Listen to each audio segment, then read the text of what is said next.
ఇంకోటి ఏంటంటే ఇప్పుడు కెరీర్ గ్యాప్ అన్నారు, ఈ గ్యాప్ని నేను ఎలా ఫుల్ఫిల్ చేసు అని చాలామందికి డౌట్ అలా రేజ్ అయి ఉంటుంది. ఎలా అంటే ఫేక్ సర్టిఫికేట్స్ పెట్టేసి ఫేక్ డాక్యుమెంట్స్ పెట్టేసి వెళ్తే అయిపోతుంది కదా, చాలామంది వెళ్తున్నారంటే ఆ ఫేక్ డాక్యుమెంట్స్ అనేటివి బీజీ వెరిఫికేషన్లో ఒకవేళ దొరకకపోయారనుకోండి ఏం కాదు. ఇన్ కేస్ బీజీ వెరిఫికేషన్ కొంచెం గట్టిగా చేశారనుకోండి, అది బేస్డ్ ఆన్ కంపెనీ పైన ఉంటుంది, బేస్డ్ ఆన్ క్లయింట్ పైన ఉంటుంది, బేస్డ్ ఆన్ ప్రాజెక్ట్ రిక్వైర్మెంట్ని బట్టి కూడా ఉంటుంది.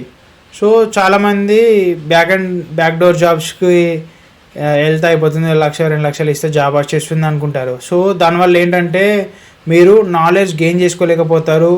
జాయిన్ అయిన 1-2 మంత్స్లో జాబ్ పోయే ఛాన్సెస్ ఉంటాయి. చాలామంది జాబ్ పోయింది అంటారు. వాళ్ళు ఎందుకు పోయింది, ఎలా పోయింది, ఎవరు దాన్ని ఎంక్వైరీ చేయరు.